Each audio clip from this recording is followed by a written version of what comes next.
Tere õhtust, hea õpihimuline rahvas, kes te olete praegu kogunenud arvutite ette.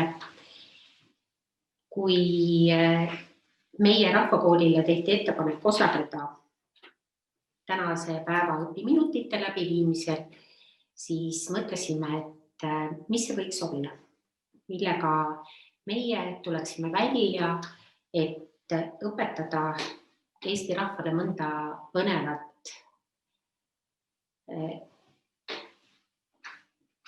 midagi põnevat. Ja jõudsime järeldusele, et see võiks olla näiteks taimeseade, mida meie rahvakoolis on õpetatud juba pea 15 aastat ja mis igal aastal tegelikult täitub grupp korralikult. Naised tunnevad suurt rõõmu, mõni mees on ka käinud, aga peamiselt on see siiski meie rahvakoolis jäänud naiste pärusmaaks. Ja selle kursuse juures teeb veel eriliselt suurt rõõmu see, et naised saavad kokku 1 kord kuus pühapäeviti väga erinevatelt elualadelt. On olnud raamatupidajaid, juriste, õpetajaid ja nii edasi ja nii edasi. Ja kõik tunnevad ühtemoodi rõõmu ja lõõgastust, kui meie pühapäevane kursus 1 kord õpeb ja kõik tööd valminult näitusel seisavad. Ja mida siis õpetada või näidata 30 minuti jooksul? Juba pikemat aega on meil õues väga ilus sügis. Ja ühe vana luuletuse pealkiri meenus seda ilusat sügist vaadates ja see pealkiri kõlas: sügisel on sünnipäev ja vabandust, see oli niimoodi, et Vahtral on sünnipäev sügisel. Aga meie täna Vahtrat ei puuduta, aga räägime lihtsalt, mida võiks taimeseades valmistada, kui sügisel on sünnipäev. Kas on sügisel endal sünnipäev või on mõnel inimesel, näiteks teie lähedasel sügisel sünnipäev või te tahate lihtsalt ilusat sügisõhtut mõnusalt mööda saata. Ja me valmistame täna ühe küünlaseade ja selleks vajaminevad materjalid on praegu siin minu ees. Meil on vaja teeküünlaid, et värviline sügis veel paremini välja kukuks, võivad need teeküünlad olla ka värvilised. Ühte korralikku suurt õuna. Mina kasutan küünlajala tegemiseks välismaist päritolu õuna, sellepärast et eestimaised kõlbab ju kohe nahka pista. Siis on meil tarvis nuga, väikest kartulikoorimise nuga, mina kasutan taimeseades oasise nuga, oksakääre, ühte teravat pulka, orki, minul on siin praegu traat ja rikkalikult sügisest värvilist lillematerjali, see võib olla valdavalt ikka värske materjal, aga natukene võib ju olla ka selliseid toredaid kuivanud õiekupraid ja loomulikult sügisesed marjad. Tänavusel aastal on hästi võtta kibuvitsamarja, kahjuks piilakat, nagu me kõik teame, peaaegu ei olnudki ja aroomi ja pistsid sellepärast linnud kõik nahka.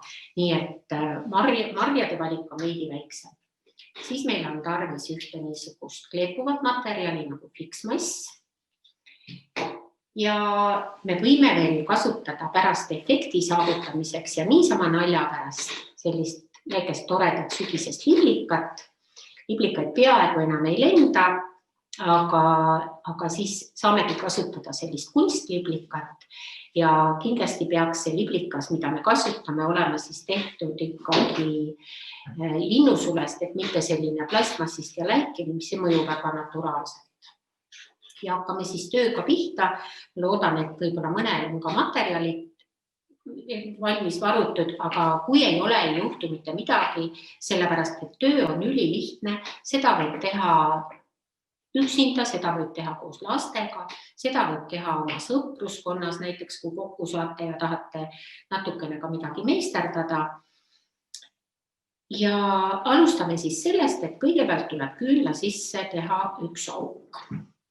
Auk peab olema teeküünla suurune ja selleks, et see õige suurus kätte saada, me teeme selle augu siis selle õuna osa peale, kus on südamik ja see sabapool jääb allapoole, sellepärast, et siis on küünal hästi või õun on hästi stabiilselt laua peal ja kui ta millegi pärast peaks kõikuma, et tal on saba näiteks väga pikk, siis see saba tuleb lihtsalt ära näpistada. Minu õunal praegu saba pikk ei ole. Mina seda ei pea tegema. Ja võtame kõigepealt siis selle küünla mõõdu.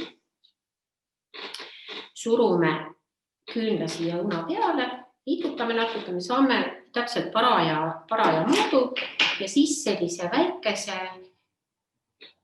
kartuli koorimise noaga, sellepärast, et ei pruugi seda oasisenuga olla, kellel on, see kasutab oasisenuga. Ja sellega siis katsume teha siia õuna sisse sellise augu, et küljed läheksid otse ülevalt alla, et nad ei oleks viltu või kaldu, vaid olekski niimoodi otse, nagu on selle küünla ümbrise seingi. Ja kui meil on see ring siia nagu ära tehtud, siis lõikame siia sisse sellised tordilõigud, et me saame selle sisu niimoodi ilusasti eemaldada. Muidu, kui me hakkame lihtsalt niisama kangutama, siis võib juhtuda see, et me lihtsalt lõhume selle õuna sisu liiga ära. Minul siin enne harjutades just või proovitööd tehes just see sama asi juhtuski, et ma hakkasin natukene liiga jõuliselt õuna välja tõmbama või seda sisu välja tõmbama siit seest ja õun läks liiga selliseks pudruks kätte. Nüüd, kui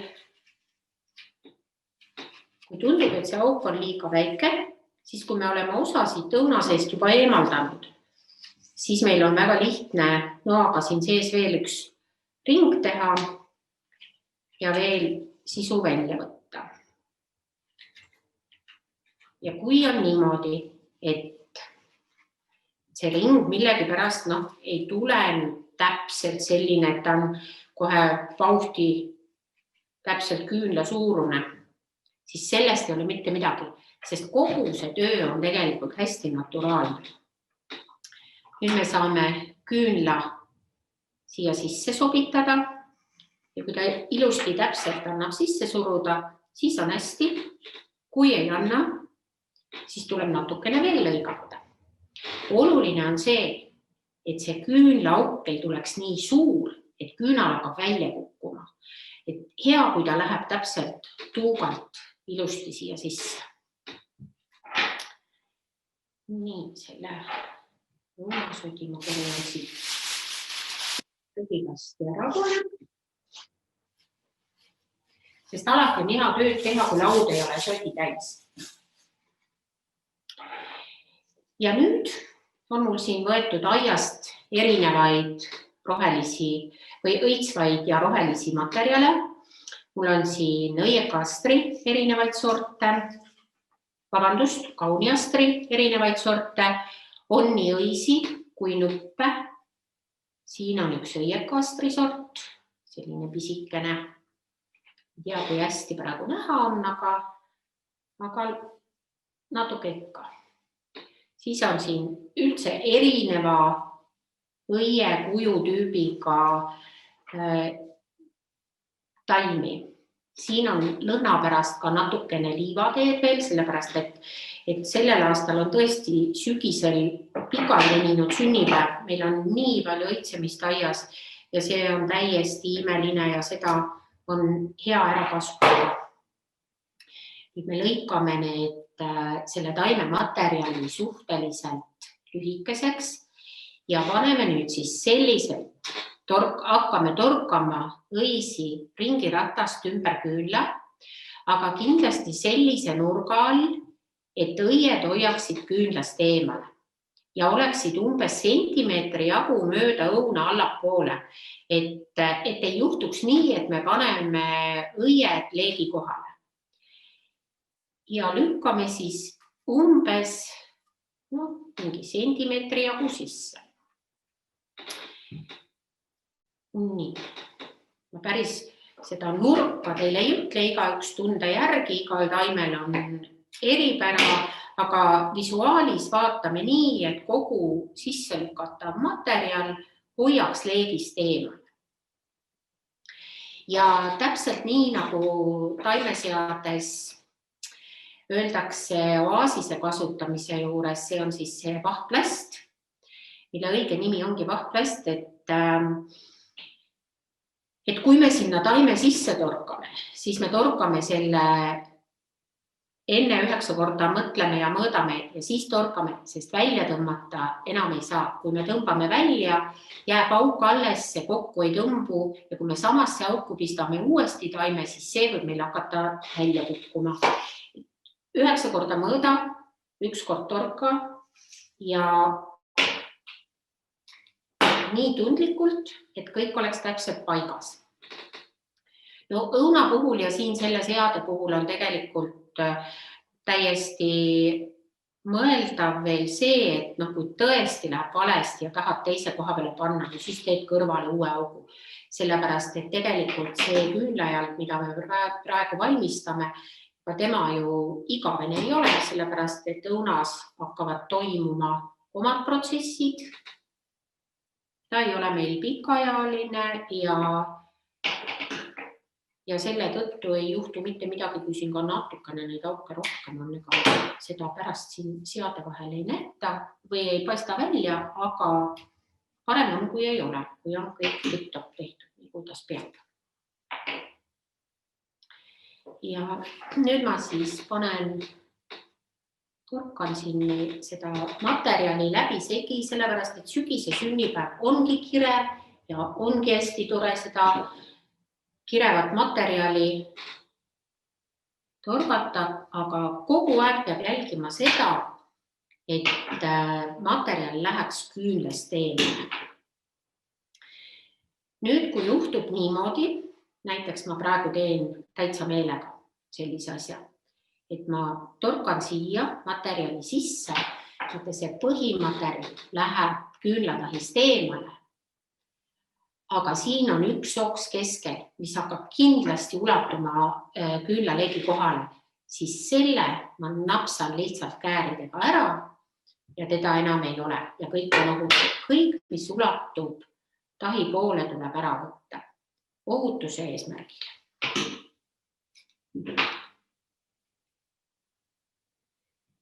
Kus siis sellist küünlajalga kasutada? Kõige parem on sellised küünlad panna põlema soojadel, sumedatel õhtutel, nagu meil praegu on, kui meil on kas mõni aiapidu või lihtsalt istute aias ja tahate meeleolu veelgi romantilisemaks teha. Oluline on see, et kõik sellised väikesed küünlaseaded, kus on tegemist süttimise võimalusega, ei oleks kindlasti toas.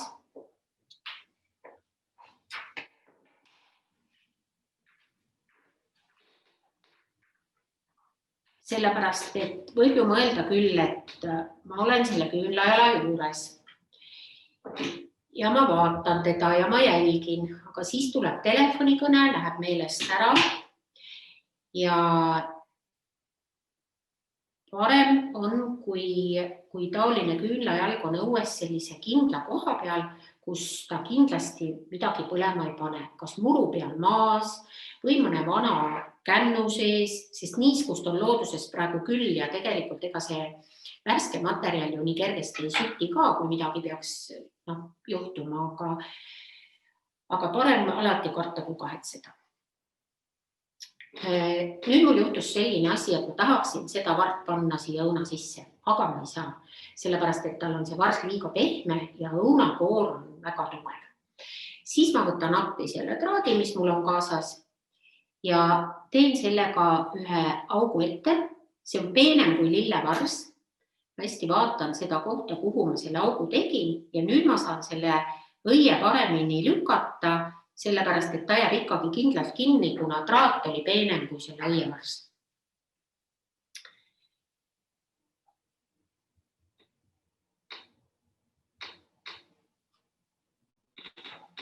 Nii, ma panen siis need kibuvitsamarjad ka ära, et seda veelgi kirevamaks teha seda küünla ümbrist. Ja siis, mul on siin veel üks kibuvitsamari. Siis meil on pandud lilled, meil on pandud marjad.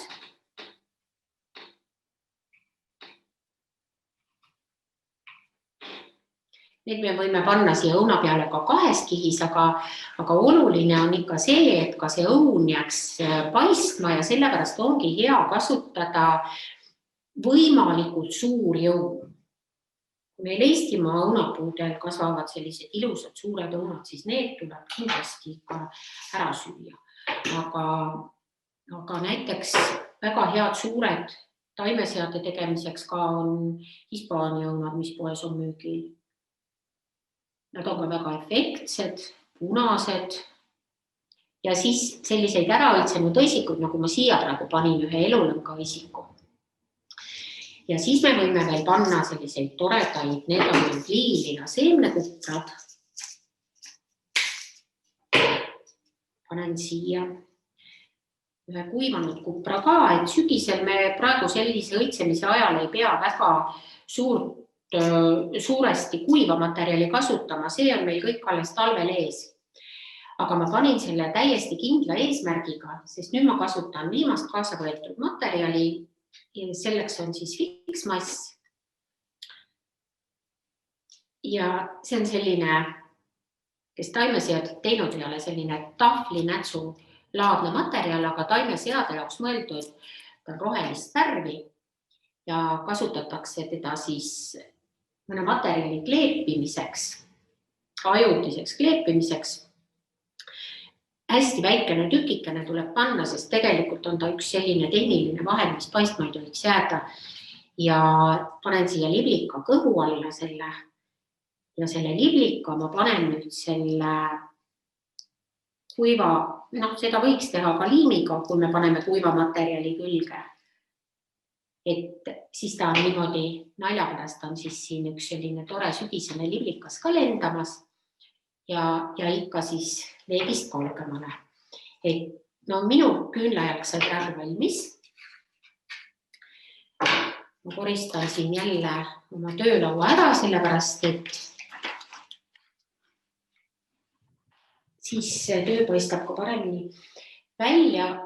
Selle liblika juurde ma räägiksin veel selle asja, et tavaliselt liblikad on poes müügil, neil on sellised plastmassist klambrid all, ma ei tea, kui hästi on praegu see näha, aga siin all on sellised plõksud.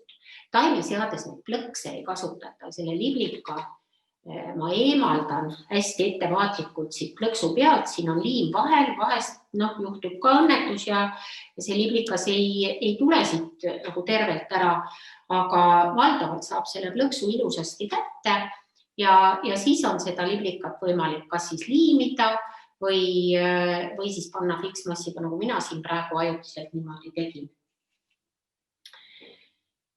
Ja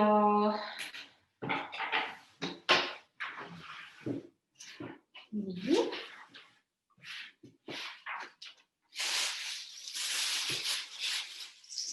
Kui nüüd kellegi peaks olema tekkinud küsimusi kas või selle sama töö kohta või mõne muu taimeseade alase teema kohta, siis küsimused saab kirjutada meie Facebooki lehe Messengeri, meie Rahvakoolil on või seltsil on oma Facebooki leht, kus me siis ka Rahvakooli infot jagame ja sinna võib küsida või siis kundari.rahvakool@mail.ee on meie meiliaadress, sealt saab mõlemist kanalist saab siis infot ka meie koolituste kohta küsida. Aga see töö, mis ma praegu tegin, ongi siis selline tore lühiajaline töö, mida saab siis teha oma kodus lastega, koolis õpilastega ja näiteks ka sõpruskonnaga, kui saavad sõbrad kokku ja tahavad midagi valmistada õpetlikku, siis näiteks kõigepealt teevad küünlajalad valmis ja siis hämaruse saabudes lähevad ilusti aeda need küünlajalad ja panevad põlema. Siis on ilus olla. Kõigil on hea meel. Meie koolituste lõppedes alati paneme kõigi tööd ühe laua peale, ühte tuppa kokku.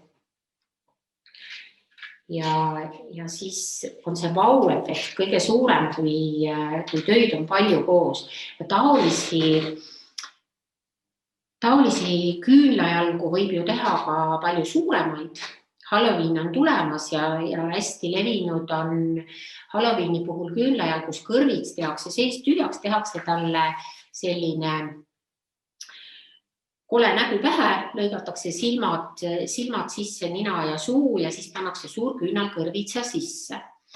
Aga alati ei pea selliseid hirmutavaid küünlajalgu tegema, et tegelikult võib ju kõrvitsa sisse täpselt samal meetodil teha palju suurema küünlajala kui see õunaga tehtud küünlajalg, mis ma täna teile näitasin. Lihtsalt on 100 korda suurem ja sinna sisse siis saab panna sellise suure õue küünla põlema. Ja minu poolt siin õpetussõnad peaaegu lõppevad, aga kuna mul on siin olnud ka üks tubli õpilane, kes on järgi teinud seda, mida ma teile õpetasin ja veel teine ja veel kolmaski, siis ma võtan nüüd nende valmis tehtud tööd. Nad on need tööd ilusasti siia mulle kõrvale lauale toonud. Nii, ma pean nad nüüd nii sättima, et teile ka neid näeksite.